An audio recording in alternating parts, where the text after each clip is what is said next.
Welcome back to Nostalgic Overload Podcast, where we talk about anything from the 90s to the 2000s, from music, movies, pop culture, just anything that's coming off the top of our head that we feel like talking about. I am your host, Weston, and my co-host, Andrew.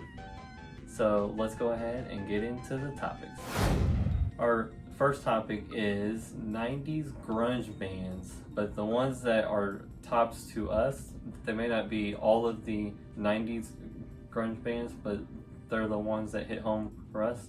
So the first one is Nirvana. So Nirvana, growing up, I remember my parents having cassette tapes on their wall, and Intro and Nevermind were the two on the list of ones that we had. And of course, everyone knows Nevermind's cover art with the very popular cover naked baby swimming for $1. That later on became a issue down the road for having a baby's penis up on the album art because he's an adult now. Yeah. But some interesting topics about Nirvana is the smiley face. The inspiration for the Nirvana smiley face t-shirt may have come from the logo of the Lusty Lady, a former Seattle strip club, which is crazy because that logo is so known.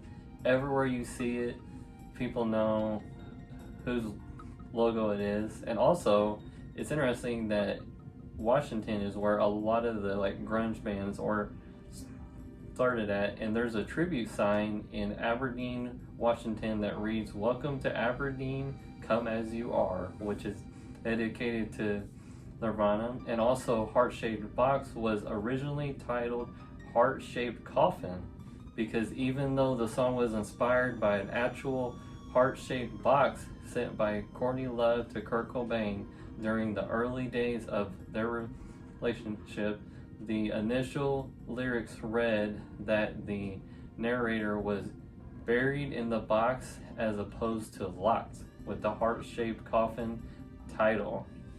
So interesting fact that I did not know until I actually looked this up. Researched it. And the band names, before settling on Nirvana, the band went through many names including Skid Row, Fecal Matter, Thin Cap 2, and Ted Ed Fred, which, I mean, why would you not go with Ted Ed Fred? I mean, that's a great name. I don't know. I think Fecal Matter would have been pretty funny. Also, an interesting fact about Kurt Cobain was he dropped out of high school, then worked as a janitor. Even though he was, by all accounts, a slob, Kurt Cobain worked as a janitor at Weatherwax High School. Not long after dropping out of that very school, the dancing janitor in the Smells Like Teen Spirit video was an inside joke for those who knew Kurt Cobain's old job. So kind of interesting. I never knew that. And that video, by the way, is so popular. Everyone knows that video.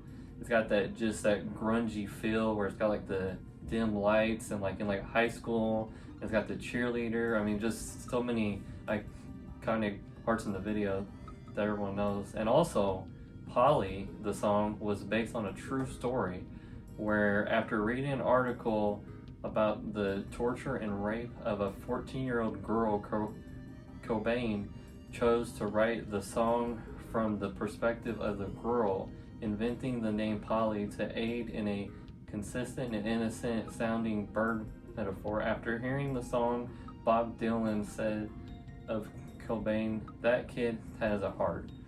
So it's cool because grunge in itself, and just talking about this group, Nirvana, grunge was a huge, what would you say, a rebellious type of music that you would play to if you have an opinion, you would put in a song, and everyone would hear the song, kind of like the song Rape Me, all these other iconic songs by the group. So interesting facts about the band. Alright, so Smells Like Teen Spirit was inspired by Kurt Cobain's girlfriend's deodorant and alcohol. After a night of drinking, Kurt Cobain and then roommate Dave Grohl were joined by Bikini Kill songwriter vocalist, which is a long term, Kathleen Hanna, and a drummer Toby Valley at their humble pre-fame adult. The party continued, and eventually Hannah spray painted "Kurt Smells Like Teen Spirit" on Cobain's wall, a reference to the deodorant Veil. Cobain's girlfriend at the time used to smell pleasant without any white residue. As the rest of the legend goes, Cobain loved the phrasing and wrote the song without knowing of Teen Spirit deodorant existence until after it was recorded. So I mean, that's a cool name for a song anyway. So Easy advertising for for a deodorant. For unbeknownst to him. makes a whole lot of money off of Kurt. So who's getting those royalties? Our next band up is Soundgarden. Now Soundgarden, everyone knows the one song by them, right?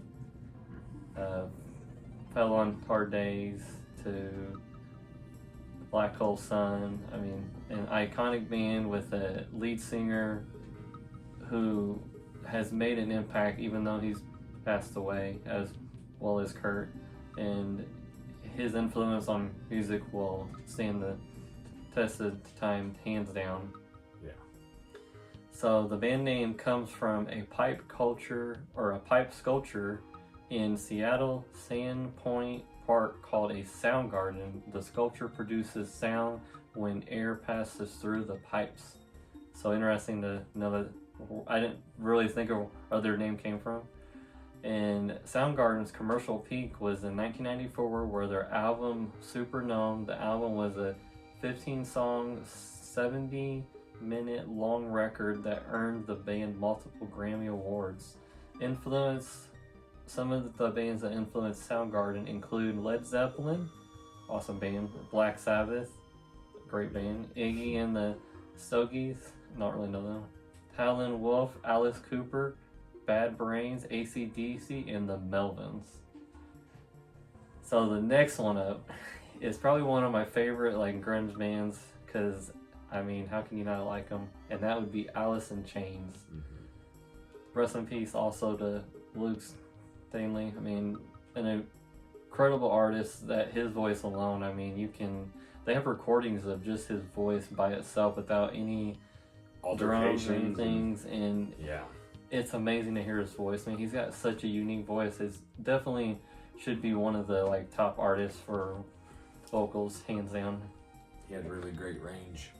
And it's really sad that the thing that ended up taking him out was drugs. And if you watch the Unplugged, I mean, he looked pretty rough, pretty frail. It's really sad. But his voice, I mean, gosh, man, a voice that, to be honest, I would hear in GTA's San Andreas on the radio. I would hear Alice in Chains songs every once in a while. I mean, with video games, to advertising. I mean, there's so many things that his voice is used for.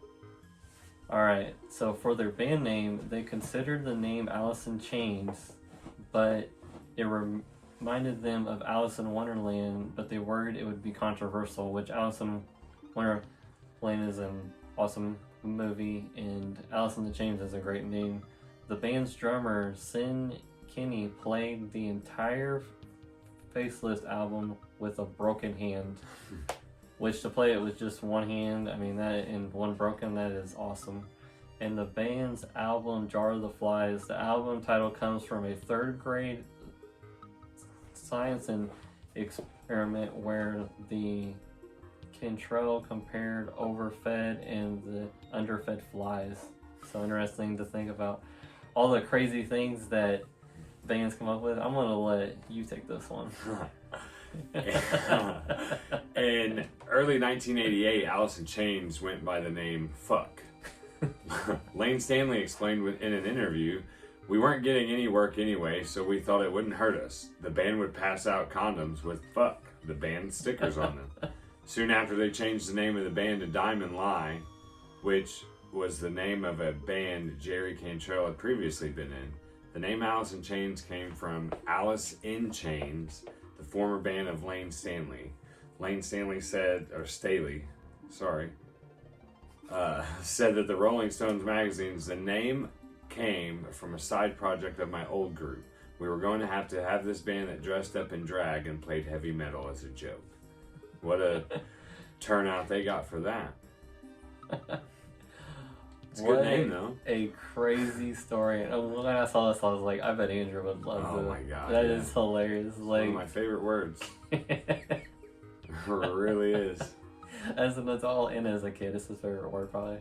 So, Alice in Chains, awesome band, and we could literally do a whole topic on them. So, on to the next one, which is Stone Temple Pilots. STP. So, STP, as everyone knows it for short. I mean, the one album cover right there with the like the baby riding the dragon, to the album with all the sunflowers. I mean, a band that also influenced pop culture a lot and just the world itself. So the band's name comes from the STP motor oil stickers that the band members liked as kids. The band's first album reached number 18 on the Heat Seekers chart within 2 weeks of its release. I mean, SCP is also being, I don't really follow them now, but knowing the history of like the songs that they reflect daily anxieties and fears and doubts. So it's crazy to think of all the things that these people had to go through to write the music that you enjoy, and to hear the words, it kind of like as an adult you like think more about it more, right? You know, but as a kid you're just like, I like the sound of this music, like the guitars and the drums. You don't really focus on lyrics as a kid either, you know? Or like the fact that the names come from crazy things.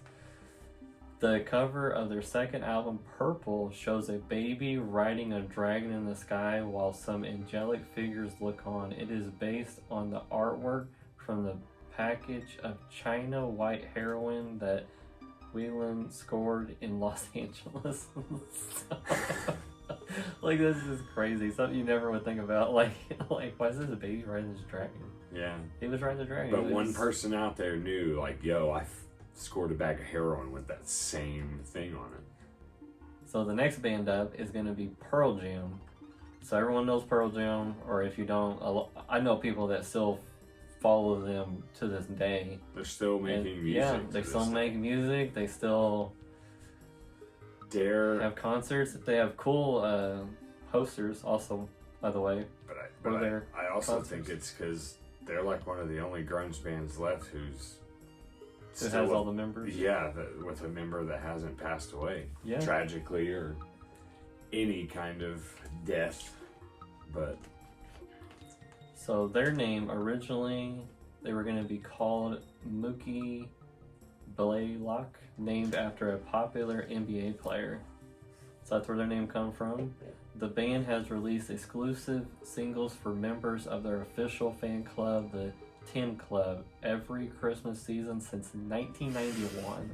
I mean, come on, dude. Like, every year. Every year, a Pearl Jam song. I'm listening to Pearl Jam. Yeah. I've listened to some of their newer stuff. I mean, I don't like mind it, but I feel like now it's like hard to like stay up with certain bands because there's so much music out there. It is, and that's the thing that's hard. And their song Alive also, here's an interesting story, is a semi-autobiographical. It tells the story of a son who learns that his father is actually his stepfather. After he passes away, the mother's grief turns to her sexually embracing her son, who strongly resembles his father. Vedder revealed he wrote the song years after discovering at age 17 that his father was actually his stepfather, and that his biological father had passed away without ever getting the chance to meet him. I mean, just crazy information about these. That's one thing about doing this podcast, is we get to like learn things that I would never have ever thought of ever. We get to learn so many interesting facts, and that's the fun part. And the next band up is going to be the Smashing Pumpkins, and that album art that's on the left side with all the like weird Girl on the Star type stuff. My parents used to have that cassette tape because it was a 2-part tape and had so many songs on it, and it's called Melancholy and the Infinite Sadness. An awesome album. The formation of the band were formed in Chicago in 1988 by Billy Corgan, James Ila, Darcy Wizzery, and Jimmy Chamberlain. The band's sound was a mix of alternative rock, grunge, heavy metal, and psychedelic rock and power pop. Power group. Which, yeah. It's a mixture. It's a good concoction of all of it. Honestly, when I see that album art, I always think of like Instant, Burners Burning for some reason. That's the psychedelic rock part of it. The band had many hits, including Today, Rocket, Disarm, Bullets with Butterfly Wings, 1979, Zero, and Tonight and Tonight. In December, the Smashing Pumpkins played their 4.5-hour long final concert at Chicago's Metro. So honestly, pretty close to us, really. Yeah. So it's a long concert too. Here's another interesting fact for you. We're just giving you all kind of facts today. Because we're learning this too. Because this is like G.I. Joe. Like, we're trying to teach you guys something. SpongeBob SquarePants and Plankton are in the video for Tonight and Tonight. Did you know that? Did not know that. The actors who star in the video for Tonight and Tonight are Tom Kennedy and Jill Talley, who voiced the character SpongeBob, and Karen Plankton. In the SpongeBob SquarePants cartoon, the actors are married to one another in real life. So like, you watch the video, you see Tom Kenny, which Tom Kenny has done so many. We could literally go on for like a whole podcast hour, like talking about Tom Kenny, because that guy's been in everything. Yeah, and the band also appeared in an episode of The Simpsons. After being shot in the stomach with a cannon, Homer gets a spot on the festival and befriends the band. So another one, Simpsons. There's so many people in Simpsons. They're literally knowing the future. Like, we can watch Simpsons and know what's happening. You want to know how this TikTok thing is going to go? Watch The Simpsons. Alright, so on the next segment, back in my day, we used to play outside until it was dark. I remember playing outside, and the only way that I knew to be home was if those street lights were on above me. Yeah. I better be getting home pretty fast. I better be cooking home. Because if my mom finds me out too late, even though she can't call me on a cell phone, I need to be home. Yep. And also, summer versus school time. Because when you're in school time, you had to like be at bed at a certain time because you had to get up. Which everyone knows, we all kind of like stayed up a little later than we should. I had my Game Boy. My Game Boy with the backlight. Yeah. Like, yeah, guess what? So, extracurricular activities, because when you weren't in school and your mom and dad had to be at work, you had to be somewhere. So whether you're at grandma's house, friends' houses, wherever you're at, you were riding your little bike real fast and trying to get somewhere. Trying to jump off curbs and makeshift ramps. Or fall off curves. Yeah. I fell off a bridge once when I was biking. It was insane. School time, I mean, it's weird to think, but you know, like when you were like younger and you were so ready to like graduate, and then once school was over and you didn't get to like see your friends from school anymore, it was kind of like sad in a way, because there's all these people you grew up with. Like, I still see people to this day, whether it's at the gym or out and about, that I went to school with, that we still talk, because we know each other since we were like 4 years old, probably, like a long time. So it is cool to like think back about like school time, because remember like being in school and when you were like waiting to like get out of school and you were watching that clock, you're like, oh my gosh, just one more minute, and I get to get out of school and I get to leave and I get to watch cartoons and ride my bike and do all sorts of stuff and eat whatever I want, and there's no repercussions to doing all this crazy stuff I do outside of school. So it is cool. And another one is local libraries. So libraries were like key because you didn't have internet in your house, so you had to go to the library to, whether it was to get music, because you either were going to put them in your CD player, let's say. So let's start with like a CD player era, and then when you wanted to go look something up, you couldn't be like, hey, let me get my phone out and let me look up on Google Yeah. because I'm gonna fact check you to make sure you're right. Yeah. I can't Spotify one song from an artist. I have to listen to the whole album or skip 90% of this album to hear one song. Or get an anti-skip CD player. Yeah. Local libraries were huge, man. Like, I mean, not only for just reading, but like, who really went to a library to read when the internet started? Everyone has a phone now, so most people don't really. Younger people definitely don't understand. Like, local libraries were like honey holes, man. Like, you had the internet, you had books, you had music, you had everything in one building. Now everyone has it in their hand. Well, you had a thing called an encyclopedia. They had to look up information about Bunch of things. words and stuff. Yeah, you had to Weird like book. actually like flip pages, and it took time. There's no plot to that book at all either, by the way. No. It's just purely And educational. also, when the internet came out, let's say that era of it, just going to the library in general to just get on the internet, or like I remember getting on someone's computer to print off something on how to play a game and then take it home and reference it, or like cheat codes for GTA San Andreas. Yeah. Or like or got that off the Space 3D pinball game they had on PC, or like Minecraft.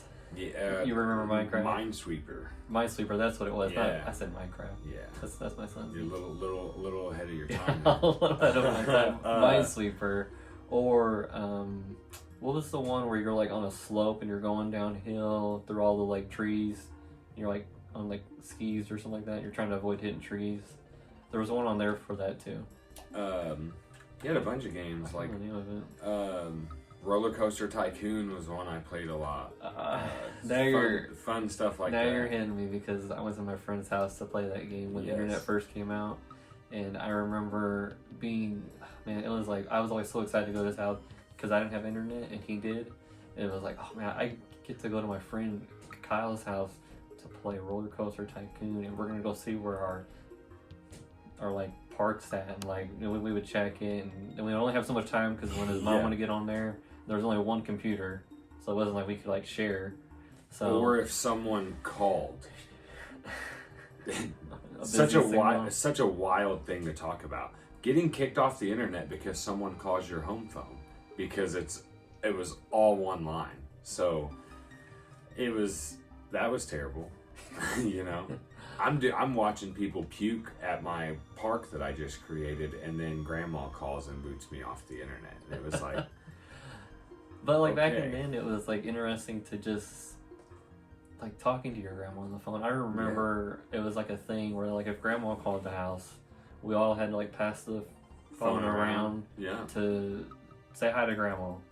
Even though I may never ever met her or hardly met her, it was still like cool to like have that experience where you can actually like talk on the phone. So another one is bike riding in neighborhood kids at play. So this is one that like around here my kids don't really get to experience as much. I remember riding my bike around with all my friends, and that goes up with the play until it was dark, because ride your bike around, get into whatever ride, your legs would be sore when you got back, but you know what, we got some pretty strong legs now because it's a lot of bike riding. That's where we get these big legs, is from riding these bikes. That's for hours on end. Yeah, and like getting around a bike was like, oh my gosh, I have a bike I can ride. Yeah. So back in my day. Alright, so now we're going to talk about our first game system. So we're going to take it all the way back to the 1990s. And my personal first console was the Sega Genesis.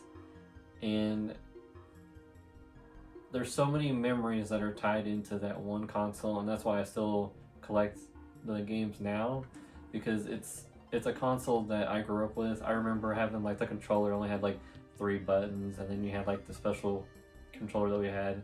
So if someone got to play with 3 buttons, and someone got to play with 6 of them, and you got so many extra fighting moves in Mortal Kombat 3 when you have the extra buttons. That was the older brother controller. That was this is my house, I'm playing with it. Yeah, because older brothers knew us younger kids button mashed. So, and they were like, I'm throwing extra combos. And the box for the Sega Genesis that we had was the Altered Beast one, and it's right now currently one of the only boxes I don't have, and I'd be happy to just have the box, but we got rid of it, not thinking I would ever have it on display. And it's one of them that I do want to have on display. I get it, like paying for an empty box is kind of dumb, but to me it means a whole lot more than just cardboard. Being an empty box. And the Sega, also a fact about it, was originally intended to be a cheap console. The Sega Genesis was designed to be an inexpensive console that could compete with Nintendo's console. Sega wanted to have a great console that would cost less than NES but offer superior graphics and sound capabilities. And I didn't have all the games that I can play now, but there's some games like Streets of Rage. I think the music by itself is awesome, and that's one of those games that there's certain ones that were only exclusive to, or like Altered Beast. Altered Beast was one we played all the time, and it's still hard.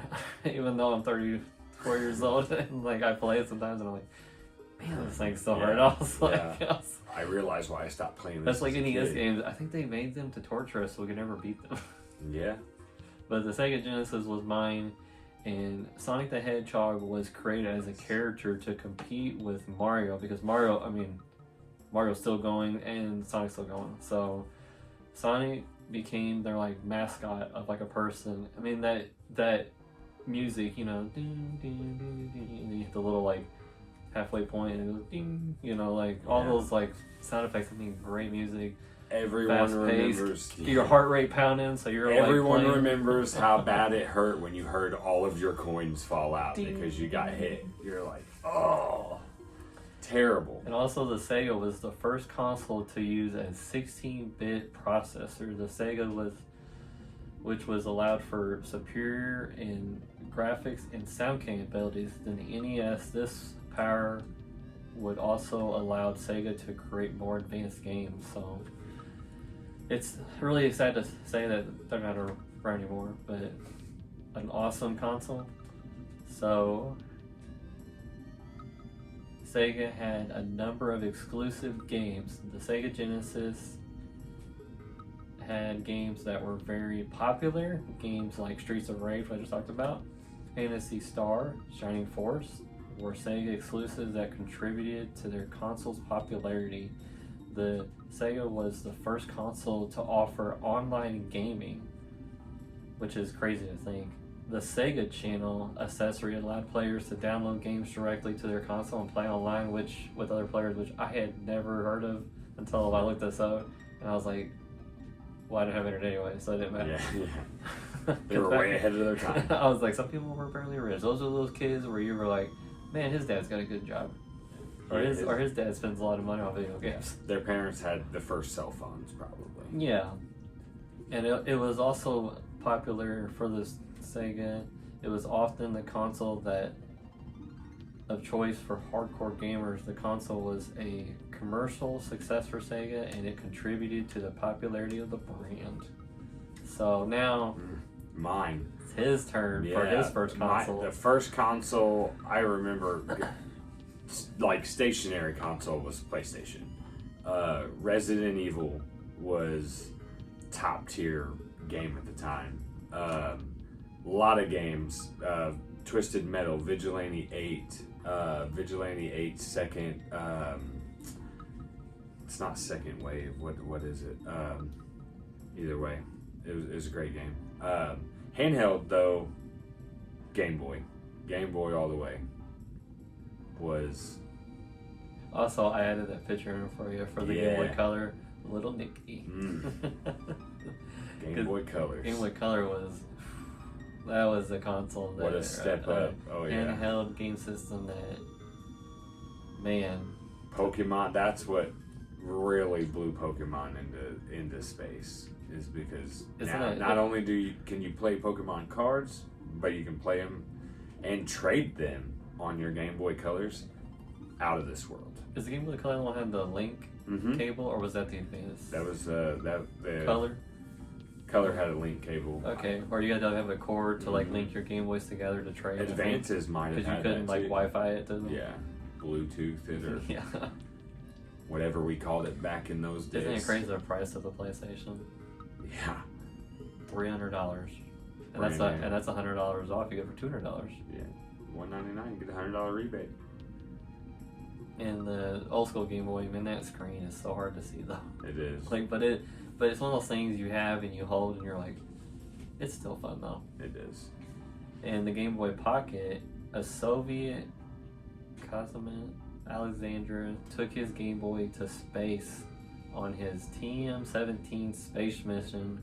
Later, it was auctioned for $1,220 and is said to have orbited Earth 3,000 times. That thing's probably worth a ton of money now. This Game Boy is going into outer space in 1993. Yeah. In the New York Nintendo store, a Game Boy sits proudly on show, which survived a Gulf War barracks bombing, and the mangled handheld still displays a picture clearly. It's crazy. Just like that Nokia phone. Like, can't break it. Indestructible. Indestructible. There will be, the world ends, there will be cockroaches, Twinkies, and Game Boys. And Nokia phones. And Nokia phones. Old Nokia phones. Yeah, not new ones. New ones will probably blow up. Yeah. And also, Tetris was released on the PC. It was a huge success on the Game Boy. With it more casual gamer demographic, it sold 35 million copies. So Tetris, I'm not gonna lie, I downloaded that little what's that Delta app on your like phone, and I downloaded Tetris and I started playing it. And I was like, I can see why people can like this, but I still suck at it. So. I've heard a lot of people these days link Tetris, like people that like get over like head over heels into Tetris, they link it with trauma. And I can tell you, I was testing a Tetris at the arcade one day. It's the last game I was testing. I played it for like 45 minutes, and I was like, I'm trauma dumping right now. You're like, with I may not Tetris. be good at Rubik's Cube, but I can be good at Tetris. Yeah, suck it, Rubik's Cube. Also, the first Game Boy could run for 30 hours on AA batteries, and this was due to the screen having 4 shades of gray and having no backlight. So that no backlight is a conversation right there, because I remember when the Game Boy Advance came out, and it was like kind of backlit a little bit, but you had to have like, or not really backlit, but you had to have that thing over it. But then the DS came out, and it was like, all right. No more playing. No more playing in the certain angle in the light. Yeah, and no more playing in the street lights whenever your mom's driving you somewhere and you can only see that way. And also, I found this out a little later on in life, but the Game Boy also sold an external camera and a printer. Mm-hmm. You can literally take pictures, which people are actually doing now, and they don't look very good. No. But it's the idea. But it was cool in the 90s. But it was just like, that's all I'm taking a picture, it doesn't look very good, but I'm not going to let it again. It's going to take 45 minutes to print this picture from my Game Boy, but we're doing it. You know, this isn't something we got on there, but you know that there's a sewing machine that you can hook up to your Game Boy. And you can like do like sewing pattern. Yeah, I can't remember where I seen that, but I was like, that is ridiculous. Can you imagine asking your grandma, yeah, I want a sewing machine with those my Game Boy? Yeah. I'll just buy you a sewing machine. What Game Boy game do you want this year? A sewing machine, Grandma. I will take a sewing machine. Now for the Game Boy Color transition from the Game Boy itself, the processor was twice as fast as the Game Boy Pocket. So Game Boy Color comes out, everything gets to go a little faster, and when you say Game Boy Color, the first thing I think of is the purple one. Yeah. Man, there is something about clear consoles that just hits hard and makes you feel like you're in the 90s. Like, that purple one, I would have one right now if I could. Because it's such a cool, like, handheld, it's just neat. And the memory of the Game Boy Color had 4 times the memory of the Game Boy Pocket, and it was backwards compatible to play on both, so it was the first handheld to be backwards compatible with previous Game Boy games. So extra win for them. I mean, they're like, all right, we're gonna take care of you. Like, we're gonna let you start playing your stuff. Instead of holding that brick of a Game Boy you used to have, here's a system that's smaller, sleeker, numerous colors. I wonder how much you can play those old games. I wonder how much it weighed. It probably weighed like 50 pounds. No, the old Game Boys, I'd say they were close to like 3 pounds, maybe. And the battery life of the Game Boy Color is now up to 10 hours. So I was there like 2 hours, I think I said. So it's 10 hours now. 30 hours? Was it 30 hours? For the regular Game Boy? Let's see. 30 hours. There it was. Yep. All right, so 30 hours. We went from 30 hours to 10. Actually, we went down. Yep. Well, but we got it in color, baby. Oh, That's new world. All those batteries from the remote are going to the Game Boy. Yeah. The Game Boy Color had an infrared wireless link port, but it was rarely used and dropped for later Game Boy models. I think that's the one that we were talking about. And the Game Boy Color had 12 selectable color palettes for playing original Game Boy games. I want to give a shout out to our local game store, Evansville Toys and Games. Definitely a great store. The owners are awesome and their kids. It's a store that if you want to pick up anything retro, new, old, video games, cards, action figures, I mean, they literally have everything. And if they don't have it now, they might have it down the road. And they're super friendly, and I highly recommend that you check them out if you're in the Evansville area. Absolutely. We both have experience with them. Yeah. And I have bought most of the stuff from there, actually. So a majority of the stuff you're seeing in the background is from there. Yeah. So Great they're an collecting. awesome store for collecting, and we're not like paid to sponsor them. It's just out of our hearts because they're an awesome store and they're locally owned, and in a way they're like our Toys R Us. Yeah. Because we don't have Toys R Us here anymore. Yeah. I get the same feeling walking into Evansville Toys and Games as I did as a kid. Except for my wallet hurts a little more. Yeah, Because I look at prices sometimes the older stuff and I'm like, oh man, it's a little more expensive than it was. We're just big kids with money now. Big kids with money, and sometimes I got too much money to spend. Yeah, but Evansville Toys and Games, huge shout out to Daniel and his crew. They're very, very family friendly, great people. They've served the community for many years here in Evansville. Yeah, they've been through a lot. Yes, a And lot of ups and downs, but they are building their business better every day. And again, not a sponsor, but people that enjoy the nostalgic and old school things, you know, even new stuff. You're helping them out. I want to give a shout out to High Score Saloon and High Score Player 2. They keep that kind of retro, nostalgic arcade theme alive in the community. Great people. That's also something that we don't have anymore is arcades. I remember being in the mall, and it's definitely really cool for Player 2, and I help them any way that I can because they're an awesome place they're on the west side, so they have 2 locations. It's Player 2, and that's an all kids arcade, and you pay $12 a person, $40 for 4, and you can be there all day. You can come back, you can everything like leave and they come have back.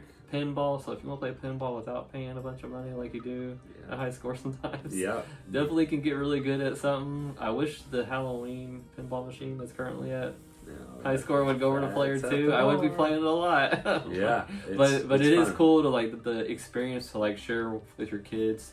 They have old school consoles, new school consoles. Varieties of Dance games. Revolution, if you want to have your eardrums blown out by the it's so loud. There's a lot of rhythm games, hand rhythm games, older consoles, and also pinball, the owners are all great too. I mean, Clint and Jared, the original owners, are hands down awesome guys, and a huge shout out to them. Yes, they are not paying us to sponsor them, but there are 2 places, Evansville Toys and Games and High Score and Player 2, that we both support, and you actually work there. Yes, work at one, which is really cool. I mean, can you imagine being a kid and like, I mean, back in the day, you like use coins, and like now you just pay money, and you're like, I get to be here all day. Now I'm like, I can play so much Galaga and Pac-Man. Yeah, now I'm 34 and I can do this all day when I feel like it. And they also just recently too started to sell video games, consoles. Yeah, so if you're looking to unload some of your older games and consoles, High Score Player 2. You can check that out. You can hit Andrew up, or you can hit up one of the other guys. Yeah, see what kind of cash you could be sitting on. I think it's really cool that my son is like, when we get together, number one is Andrew has to be there for him to go. But he loves to go there, and it's cool to think like 2024 and arcades are still popping again, and it's cool to see these like High Score is more of a bar arcade, whereas Player 2 is adult more oriented, like all ages. Player so it's 2 really all cool ages, to just get to be a kid, and if you have kids, you can go there, or if you just want to pay $12 to go be a kid or like as an adult and be a kid, it's way better than Chuck E. Cheese is here nowadays. So I definitely recommend checking them out. And if you go to High Score, you will need some money because some things cost cash. You pay for pinball, skee ball, Guitar Hero, claw machines. And Guitar Hero just had a tournament. A huge turnout for Guitar Hero battle, and that's which is crazy. It reminds you of that episode of like South Park, where they're like battling, and then like I hear but everyone's like nothing happens in Evansville, but then they show out for a Guitar Hero battle. So if you're over the age to be able to like go into drink a bar, alcohol, then you can go to High Score, and I highly recommend it. And they're always expanding, so there's always new games getting exchanged. Medieval Madness is definitely my top pinball game to go there for, which Halloween might be up there. I haven't played it yet, but Medieval Madness is. I use a lot of quarters to play. Pulp Fiction right now is on my top. That game's awesome. And also you have Oz there. Oz is Who's at the Door. Great guy, super cool guy, lovely man. So if you have a chance, check them out. Check them out. Support local. Any chance you can. Even on local weekend or just anytime you want to. And just always never stop being a kid at heart. Alright, so next up is cassette tapes. Now, a lot of people out there might not know what they are. A lot of people do. And we do because we started with them. We weren't on the 8-track train. We were on the cassette train first. So the cassette tapes were so interesting because in order to play like a certain song, you'd have to rewind it to just that certain spot and have to find that one song you wanted to play, or you listen to the whole artist all the way through, and the struggle of rewinding them. Yes. Number 2 pencils were perfect. Just are using your finger. Just turning it, or something you had to just turn it. Because you'd have to rewind them, or you have to put them in the cassette player and go and wait for it to go all the way around. And it wasn't like your music now where you can hit next song backwards or like all that stuff. Download. And you didn't have access to all the music you did because you had just your cassette tapes. And also, I remember my dad having this. And I don't know if anyone you know had this, but the little holder that you would have in your car, where you'd have like this binder like this thick. Like the thing next to you, and you'd be unzipping it almost and like a tray, trying to like do it like I'm driving, but I'm like and then you're like, oh, I got the wrong one. Oh, I'm about to hit somebody, and there was no like alerts in your car, so you had to really be careful, and you had to flip it around, and you put the tape in, and you were like, I'm not gonna find that one song. I'm just gonna play the whole thing. Because we're not done with all this. So I remember my dad like having a big binder, had like 2 stacks deep of like tapes. He still has his Metallica tapes right now, I think still. And the artwork on whether it be tapes or CDs was everything. And actually, you and I have actually looked at artwork. Some of the artwork is really cool. Like artists put a lot of like work into the artwork, and you don't really get to like see it as much anymore because you don't really like pay attention. Everything's so digital now. Everything back then was awesome. Yeah, and the cassette tapes were originally designed for dedication, what's that saying? Dictation, not music. Cassette tapes are roughly the size of an 8mm tape. Cassette tapes were the standard audio format from the late 1970s to the early 1990s. Wow. And crazy. The magnetic tape inside a cassette tape lasts about 10 to 30 years.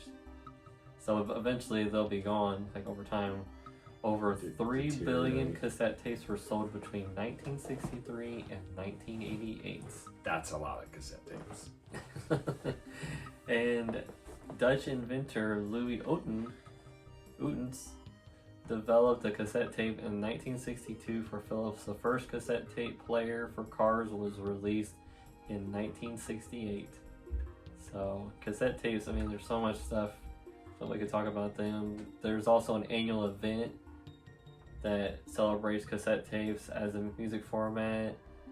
I mean, there's so many things about them, like Pros and cons. yeah, like pros and cons. Like it's kind of like VHS versus like DVD. Yeah, Yeah. like there's so many things. I can throw a VHS across the room and it won't get a scratch and won't play. DVD will shatter on impact. All right, next up is Jinko jeans. Yes. Man. For people who are always afraid of falling out of the plane, could always parachute with these pants. So I didn't wear Jinko jeans when they were that big. Like they used to be like what, like this big on the legs, and Yeah. like they cut them down to more like kind of like the pants I have on now, but maybe like a little bit wider. But I remember that logo with like the crown and the Yeah. Jinko name. It had that cool like graffiti look to it, and I'm not gonna lie, I rock some Jinko jeans, Jinko shorts, and if you want to know how much they're worth now, they are worth some money. They have gone up in price because everyone wants to have them. But Jinko jeans, the Riva brothers founded Jinko's in 1980, and they originally named the company Revactex, but established Los Angeles graffiti artist Joseph to help them come up with the name Jinko as its logo. The meaning of the acronym Jinko is never explicitly stated, but some say that it stands for Judge None, Choose One, or Journey of the Chosen One. Jinko jeans became popular in 1990s, especially among raver kids, skateboarders, of course, and graffiti artists. Their popularity increased even though more when school districts banned them. So my school districts never banned them, which I'm glad, because they were awesome. I could imagine. What was that like? Your pants are too big. Your branding, you can't wear that brand. Yeah. Popularity, man, it was crazy. So some say that the quality of the Jinko jeans has declined since the Goody Lenton group acquired the license. They tried to relaunch them after years in 2019, but the brand seemed to not go as well. Which, I mean, it's kind of one of those things like you try to bring something back and you try to change it, or maybe it isn't as good. I'm not sure how they reintroduce them, but I remember, I mean, I wasn't a skateboarder as a kid, but I remember them just being cool because I think we bought them at, I want to say like Sears or JC, maybe JC Penney's, I think, because it was like South Pole or Jinkos. And I was like, I'm not really down for South Pole, so I'm wearing Jinkos. Yeah. So Jinkos were just cool.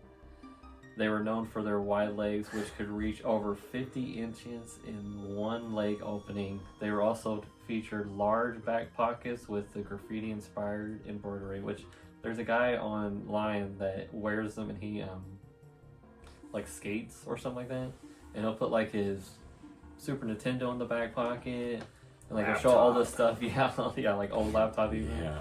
His big brick phone. Yeah. The Pokemon cards, like his Game Boy. All in one pocket. I mean, the amount of denim they used to make those pants. But they still last. Yeah, they held up. Sometimes quality is about how long they last. Yeah. Almost like making bulletproof pants. Alright, so next up is one for me and some for Andrew. A little bit for me. WWF Attitude Era. So the Attitude Era was the time in wrestling where they decided to go from like that kind of like old school logo for WWF. I'm not going to call it WWE because it was WWF back then, by the way. And there is so many things that go into this little segment of wrestling that we could talk about this forever. But my number one wrestling fan now, forever probably, Stone Cold Steve Austin. Yep. Stone Cold Stunner is all about flicking people off, like smashing beers over your head, people drinking throwing them. you beers. Yeah. Like he's just like this dude is so cool. He's got no shirt on, a vest, jean shorts, combat looking boots going on, like bald. What a guy. Like, this is like a man's man. And then you have The Undertaker like changing his look for that era, and then it came out with like Kane, Mankind, and then D-Journey X, Suck It. Yeah. How many times did people do this in school? All the time. And like, you got in so much trouble for doing that one thing. You were, what'd you say to me? Why are you doing that? Suck it. Just suck it. I remember people saying that to people, and it was like, those guys by themselves, I don't know how some of the stuff they did, and just Made it on TV. Generation X. They even went to like WCW at one point to like try to get into their like live show for that night, and it was like, oh my gosh, these guys are like driving up there in like a combat Jeep. Then you have my friend growing up, his favorite was The Rock, and it's the People's Eyebrow, and this ain't The Rock from the Fast and Furious movies where he's all jacked. This is just like younger Rock. He had like hair still. Obviously the picture came out with like the fanny pack and the turtleneck vest, and like, but there's so many characters. I mean, Vince McMahon going out to wrestle, and you're like, this dude is way too jacked for his age. You got Paul Bear, and then you get China, and then you got China, which China started a revolution for women's wrestling alone, for just being like that big and able to like wrestle with the guys. So then you had Kane, which we actually just met. Kane, man, I remember when he first came out, and like the whole doing the hands up and bringing them down, and then the fire from each of the corners goes up, kind of like look to it. And then the iconic match I think happened in the Attitude Era, which would be Mick Foley and Undertaker, where he throws them off the ring. And you're like, and then he gets back up there, and you're like, this match is insane. And afterwards, they said that Vince McMahon was like, that was a good show, but let's never do something like that again. Cause way too risky. Because on that match, Mick Foley thought he had something hanging from his nose, and he didn't realize it was his tooth. He thought it was a burger hanging out of his nose, and it was a tooth hanging out of his nose. So there's just a couple of key points for the Attitude Era. The Attitude Era's goal was to design to appeal to young adults by being more controversial and shocking than previous WWF programming, which they did and exceeded. The era centered around a feud between Stone Cold Steve Austin and Vince McMahon, the owner of WWE. I remember that. Talk about that one. I remember Vince McMahon being in the hospital, like it was like a scene, and then Stone Cold coming in there and giving him the Stone Cold Stunner, just and busting his cast like open. Potty looking seat thing, whacks him in the head. It's like metal. I mean, there's so many things. The exact start of the Attitude Era is hard to pinpoint, but some say that it began with Stone Cold Steve Austin's speech at King of the Ring in 1996. Others say it started when Bret Hitman Hart began swearing in 1987. Either way, Stone Cold Steve Austin's like that because Stone Cold said so, and like the whole 316 just thing. Just a Stone Cold badass. Like Stone Cold. That's somebody who I want to meet one day. Because it's like, he's just like grown up with them. The Attitude Era ran from November 9th, 1997 to May 6, 2002. The era followed by the Ruthless Aggression Era, which followed many of the same elements but with less politically incorrect content. Some iconic Attitude Era include The Undertaker's attempt to marry Stephanie McMahon and The Phenomenon, and Shawn Michaels naming his union Triple H D-Generation X. Suck it. Some era-defining moments were memorable characters include Sable, Mae Young, and Mark Henry. Big sexy chocolate guy. Or what is that his name? I think I can't remember. Mark Henry's character was pretty funny. He was always like with the girls and stuff. It was funny. Ladies man. So an era that it's really sad that wrestling is at that point yet. I think it's starting to get kind of close though. It's getting to that point where it's getting kind of like that. But the Attitude Era, definitely an era that is awesome for myself. Alright, so the next topic is weekend morning routines from watching cartoons to doing your chores to family time and personal reflections. So cartoons were like everything growing up because like you would wake up, you'd get your bolus cereal in the morning, and you would have the box right in front of you so you could look at it and read all the stuff on the back of it because you didn't have a phone to read or an iPad. And you would just eat your cereal while watching your cartoons with commercials, ads. Chocolate milk, Nesquik. I didn't have chocolate milk myself. Oh.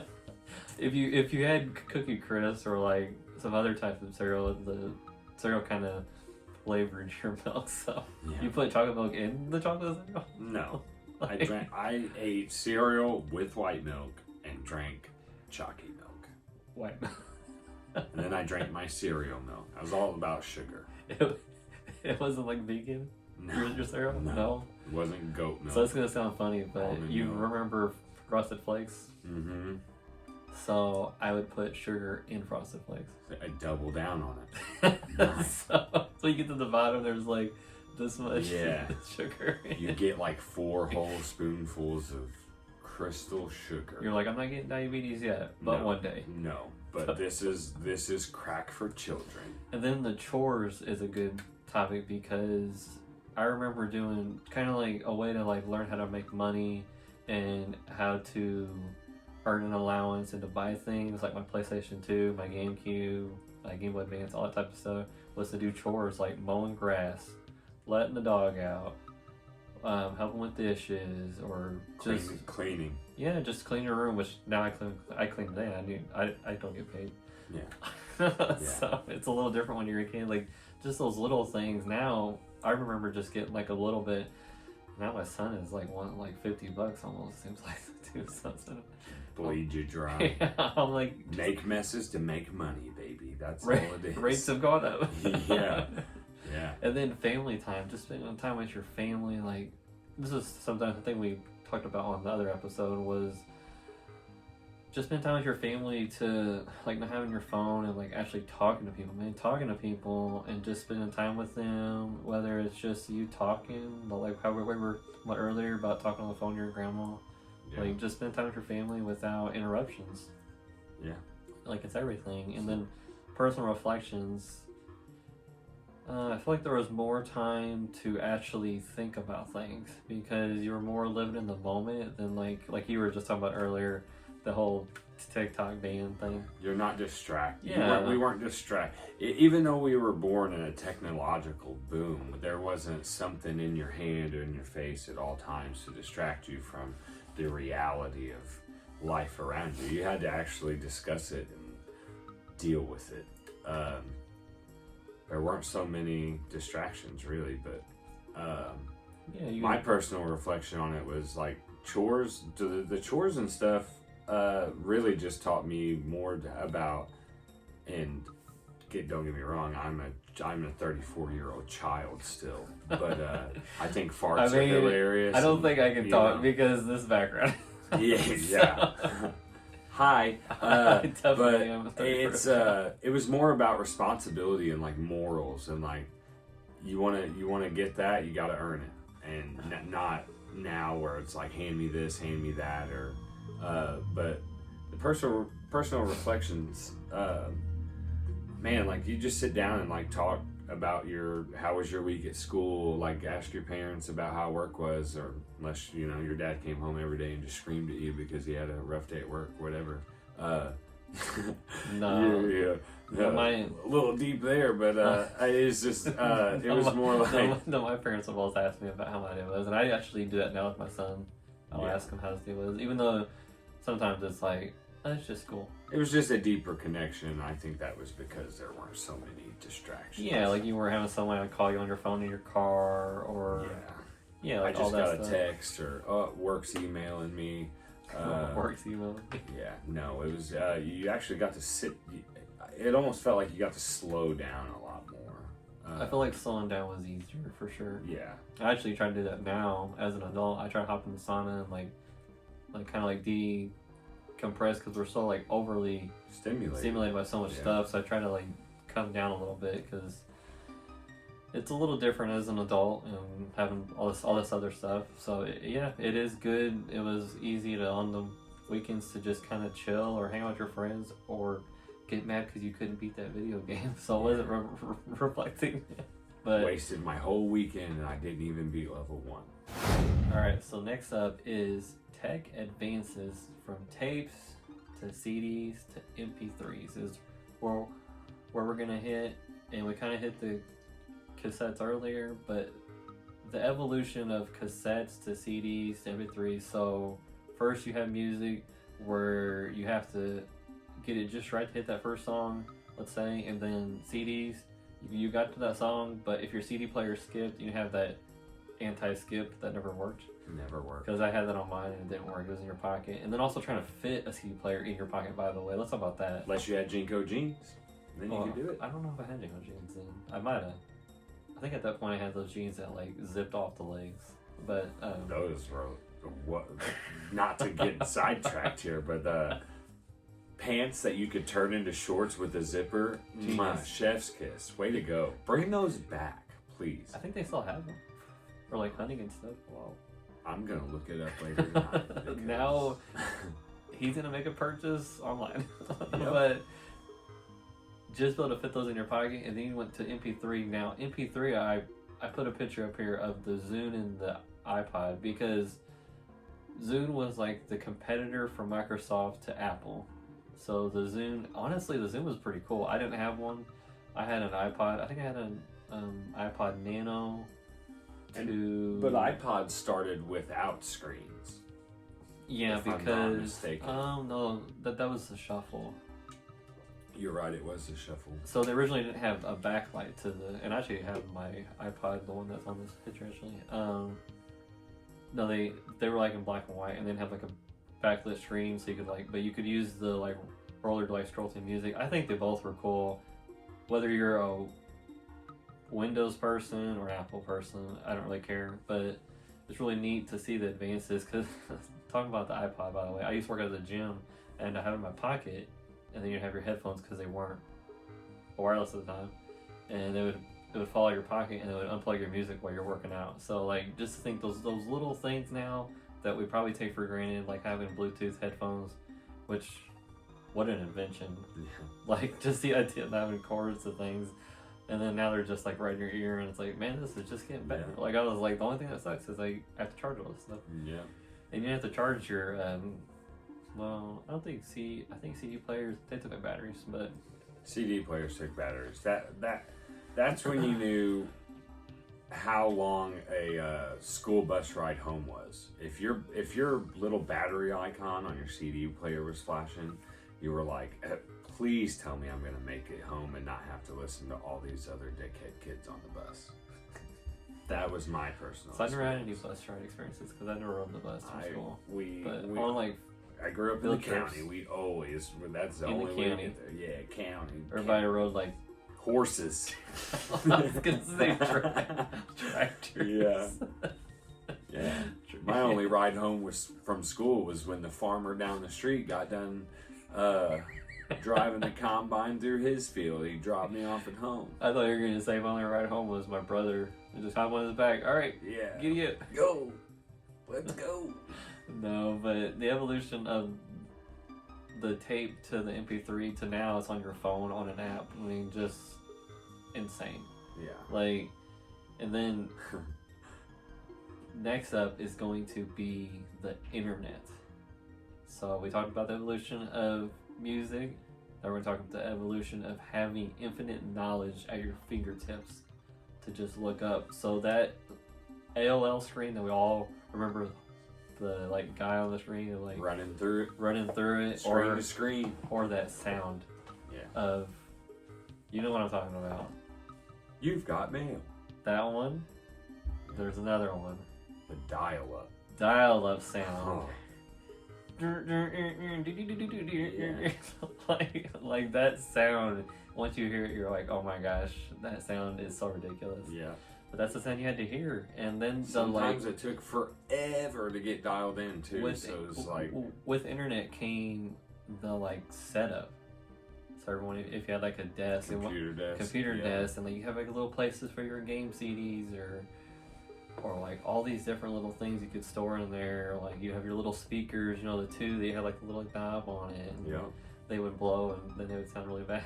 Yeah, your speakers always sounded like shit because you always cranked them. So the number of websites between 1998 and 2008, which is actually when I graduated, was 100,000 to over 162 million sites. So what do you think it is now? It's got to be way more. Oh, way more. Way more. Yeah. And you can look up so much stuff. And the kind of the sad thing about it is it takes away from like the hunt. Because now if I want to look something up, and I'll be honest, I do it too.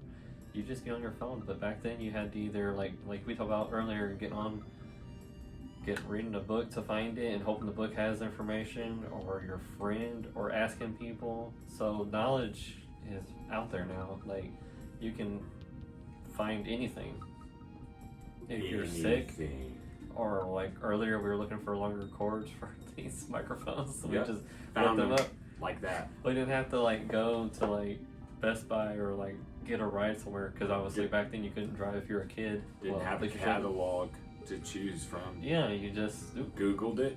Amazon pulled it right up, and I said, "Take 2 of those, please." At your fingertips.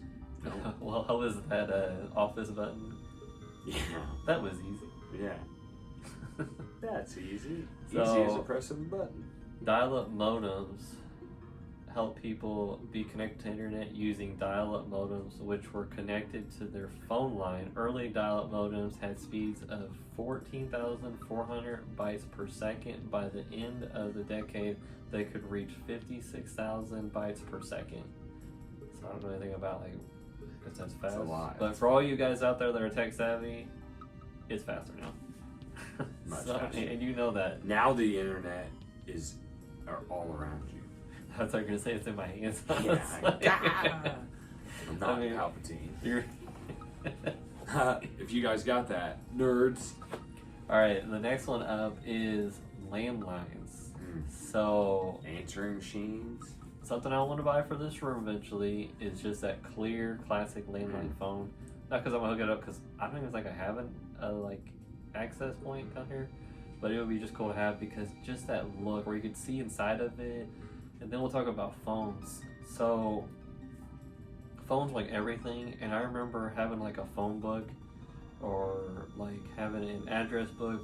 I would have people's like phone numbers, or like if your grandma sent you mail and you saved that tag on there, or like if it had her address and then her number on there. And for some reason, and I can still quote this to my parents and they're gonna watch this, our number 471-2983 is still in my head, even though it's not our number no more. So if you call it, it's not gonna come here. Don't call it. It might come to like Barack Obama's house. I don't know, but somewhere out there. Aliens. I still remember 2 of mine. 963-9258. That was when I lived further out in the county. Then the last one, 874-1919. Don't call those numbers. They probably don't. Those are still those numbers. No one's gonna answer it, because who the hell has house phones still? You know. No, but isn't it crazy? We still remember that, because we used to give it to our friends, and like if they wanted to call you, like, hey, call me at this number. And then talking about phones, like we were talking about earlier, the busy signal. So like they would call you and then they couldn't get a hold of you and they had to leave a message. My parents always had this like recorded thing on there, and it'd be like, hello, we are blah blah blah. And then my mom added something on there because she kept getting like spam calls, and she put on the end of it, if you're spam, stop calling, or something along those lines. They never. And if I'm wrong, Mom, you can correct me. But just and they still called you regardless. Every time. But like, they would always ask you something. You're like, dude, stop calling me. And the bad thing about phones back then is you couldn't like turn on silent. You just had to unplug it, but then no one get a hold of you. But if someone calls you and like you're asleep, you hear that ring. Yeah. See?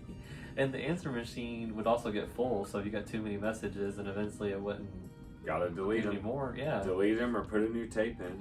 And what about this one for you, Andrew? Is cordless phones. Yeah. When those came out, I was like, oh my gosh. Oh, I can leave the go room. outside and talk on the phone now. Go outside.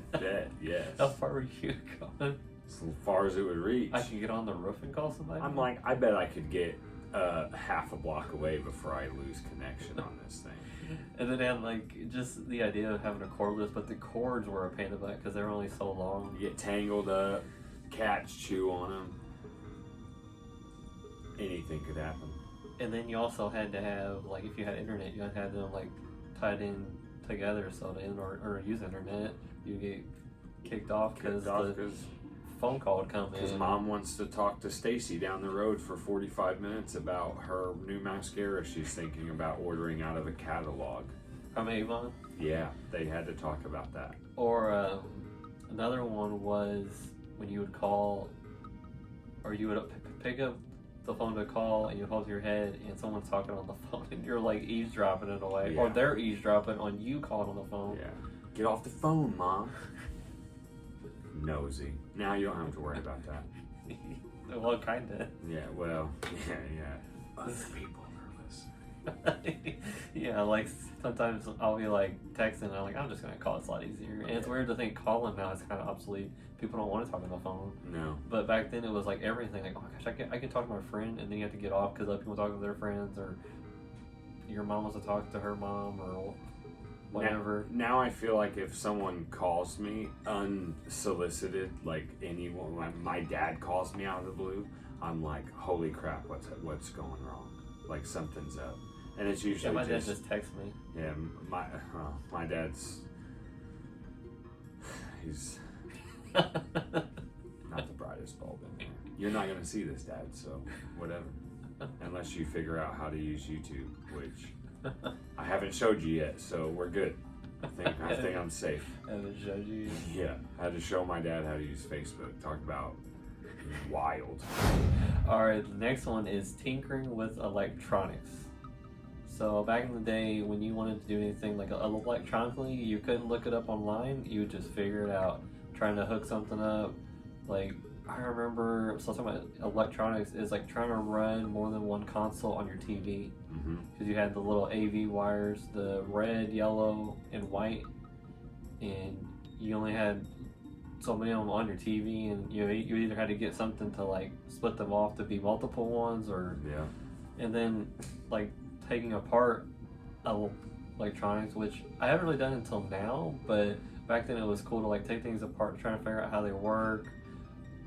So just to kind of learn or to make them better, maybe. I did that all the time. It was more of a, can I disassemble this TV remote to see what's inside of it, put it back together, and it work without my dad finding out and beating me with said remote. It was more just a test of, it's curiosity at its best. Just I wanted to see how stuff functioned. It's like if you had a remote and had like a rattling noise, you wanted to figure out what the rattling. What the hell was in there? You know, what could it be? It was like a adult mystery ball. And then you opened it up and it was a Wonder Ball popcorn piece. Yeah, and you're like, how did a popcorn kernel get into this Sony TV remote? And the remotes were huge too. Yeah. And talking about remotes, I remember when like picture-in-picture was a big thing on TV as well. You had to watch two shows at once. Two things at once. And that has nothing to do with tinkering. The tinkering part was more like back then you could like probably build your own computer, which I didn't do, but I know people that would, or just like tinkering around trying to fix something or trying to understand how it works, so you don't have to like call some guy on a 1-800 line or something like that. Or I remember let's see, my friend Super Nintendo, trying to remember how to get the games to play, because you would put them in there and they wouldn't work, so you do that blow it out. That special technique of blowing on cartridges that is lost now pretty much for younger kids, or unless they learn how to put the like the alcohol type stuff on there that would help the pins work. But we weren't thinking that far. No. But then you could like take it apart to try to figure out what's wrong. Like you said, maybe there's some weird noise in there, or some of the electronics that came out back then too were like little tinker toy electronics. You know, like you could build stuff and make stuff with it. Not so much anymore, but no, if they back, take it apart, you're afraid to lose them. yeah. There's like so many things. Like if you were trying to take apart your phone, no, that would be really hard. There's so much that stuff. voids your warranty out there, by the way. So don't do it unless you're really good at it. No, but like tinkering electronics. I think what came with me tinkering electronics was like tinkering toys, like Bionicle stuff you build and tear apart, replace, and maneuver around. You're talking about more of like connects type thing too. Yeah. Like, so like tinkering around with things, trying to like learn.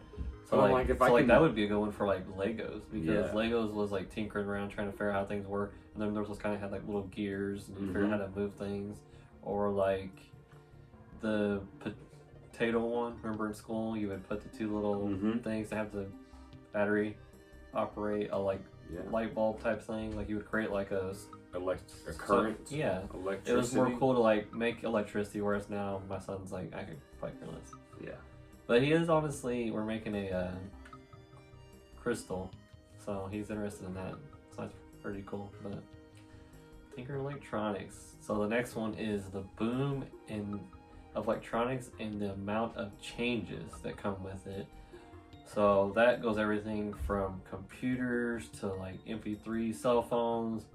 We're just talking about the big boom of electronics, not the Y2K thing, because that's a whole nother conversation. But we're still alive, by the way. Maybe this might be a simulation after Y2K. No one really knows.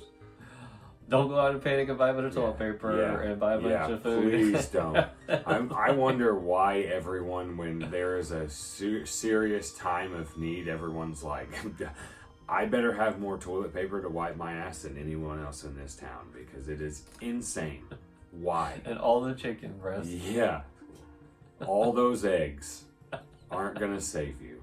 But the boom of electronics is important because from the 90s to 2000s, that's when the electronic boom kind of started to happen, whereas like all those things came out, and just the amount of like technology to make our lives easier is what it was supposed to do, but in a way it kind of makes kind of dumber, honestly. Yeah, definitely. Because now people do some pretty silly things with a lot of electronics, like it's so crazy to think. I mean, I think for us, like, we don't take it for granted as much because we grew up without it. So when you grow up without to like with it, it's a whole lot different of a perspective. Whereas now we have it, and it's crazy to think of all the things that we could have done back then. But I am thankful that we didn't have it back then, because it helped us to have a different like mindset towards it, because we weren't so dependent on it. And just like the evolution of cell phones, so from the big giant car phones to, I remember the Razor phones being a big thing in high school, and like to be able to like record ringtones, and like you would go to like the radio or something that was playing music and you would record it. Yeah. Like, I want to use it as a ringtone now, even though it didn't sound anywhere good. Which in high school I didn't have that phone. I had a track phone, so it was something like prepaid for. But the boom of electronics includes like the cell phone, which is a huge advance, because there's so many things like we talked about earlier, that Nokia phone that you could probably still hook up now and it probably would still work. Wouldn't have any issues at all. Probably stop a bullet. It's just a brick. Now I almost have a panic attack when I drop my phone, even with a case on it, because I'm there it goes. That's an $1,100 piece of glass that just shattered. Isn't that funny how like you get your phone first and you're like so particular to make sure it's like not dropped, and then eventually you drop it a couple of times and you're like, it's been dropped a couple of times, it's fine. I can tell you right now, I come home almost every day if I'm wearing pants, because I hate wearing pants. I'm shorts guy. Yeah. He's shorts guy. He's wearing shorts, not free balling. Yeah. These aren't my pasty white thighs. These are ball shorts. But the first thing I do is I empty my pockets, my keys, my phone, my wallet. But normally I will chuck my phone across the room onto the couch. Does it land every time? Nah, it'll bounce off, hit the floor, whatever. Don't care. But if I had a new phone, that thing's in very bubble wrap. Yeah, I'm taking care of that. Like a bubble boy. Yeah. It's my little baby. It's my precious. But phones, speaking of ringtones, it's funny. We did all of this stuff. We even paid for ringtones when we were younger and in high school. My phone is on silent all the time now. And if it's not on silent, some people can attest to this. Majority of my ringtones now are fart noises. They're fantastic. People are like, did you just shat yourself? And I'm like, nope, it's just a ringtone because it tickles my fancy. But I don't want to hear a ringtone anymore. And if I do, I'd rather it be something funny and not irrelevant to what I like. You don't want to hear Oops, Baby one more time? That'd be alright. Alright, so next up is variety of snacks and drinks from the 90s. So there's so many we can talk about, and we're just going to kind of cover it all just very vaguely, but we will deep dive in some of these. But from kid cuisine to Oreo cereal to fruit stripe gum to Fun Dip, Yeah. Altoids, Push Pop, I mean, so many different things. Fruit Roll-Ups, the like shark gummy things. And I remember going to the store, and when you would buy the checkout, because you didn't have self-checkout and drop off to your house, I remember asking for a snack at the end of the like trip, we'll call it, because you take like a trip to like go grocery shopping with your mom. Yeah. You're just like, I just want a Hot Wheel or like a snack. It was an adventure. You had to go through grueling, what felt like hours of grocery shopping. And then for a treat. Pick up a treat, which there was that cotton candy gum that was there to, I mean, Hershey bars to like, I remember when Cookies and Cream first came out, and I wanted that one too. So, and then there's Fruit Gushers. I mean, so many snacks. The variety from like the color to like the whole experience of going to the grocery store with your mom. Flavors, variety of flavors. Yeah. Bubble jugs. Used to eat a whole thing of that at once. Chew a mountain of gum.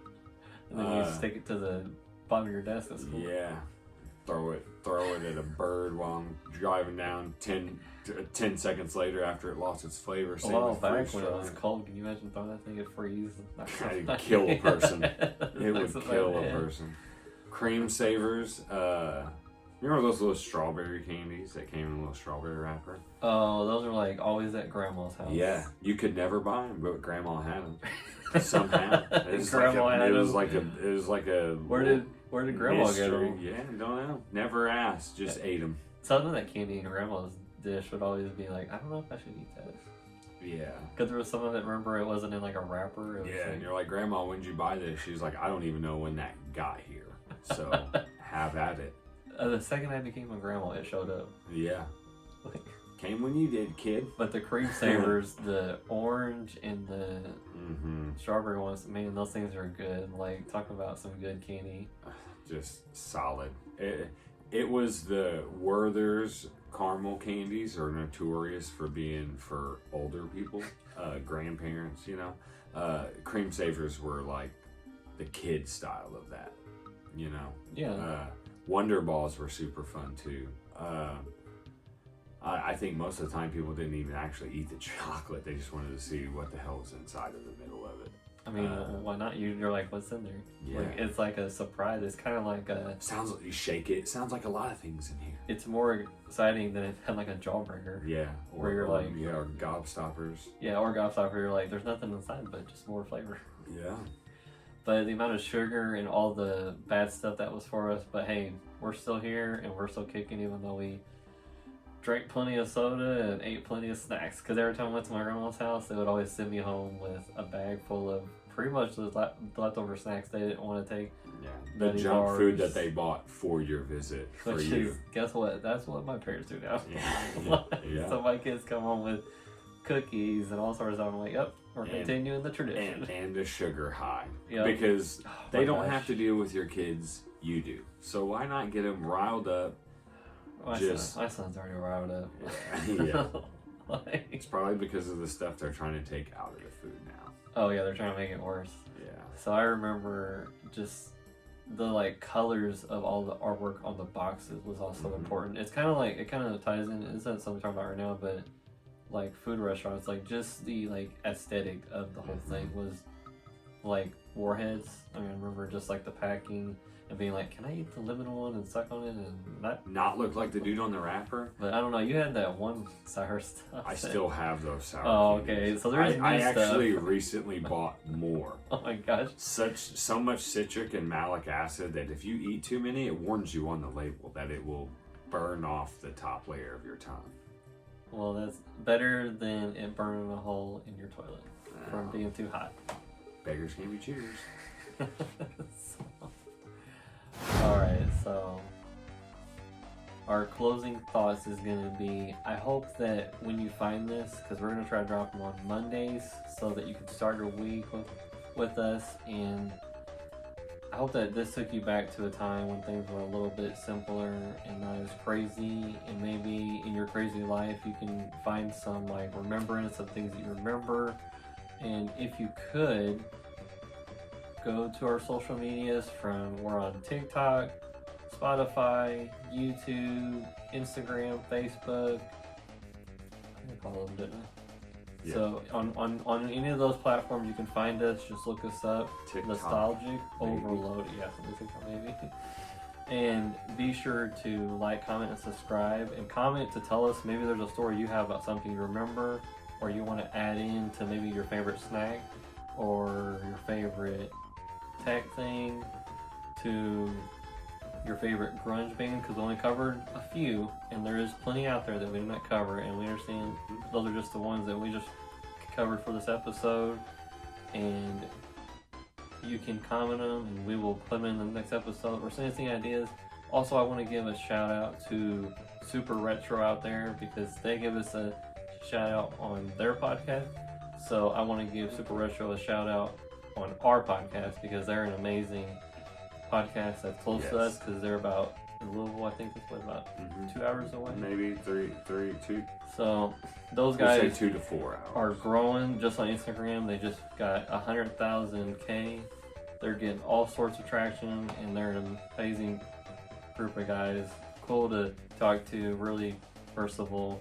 So I just want to give them a shout out, as well as thank you to everyone out there right now that is listening, commenting, liking, sharing, all Connecting that with stuff. us. Connecting with us, yeah. Like, we want to hear from you guys about some things you remember, and let's just keep this going, because sometimes life gets tough, but you know what? You can remember the good times from back then, and we can share them and try to remember times when things were different, and like try to enjoy the times we have now with all the people we have, but enjoy the times we had back then. Absolutely. So until next time, peace. Peace.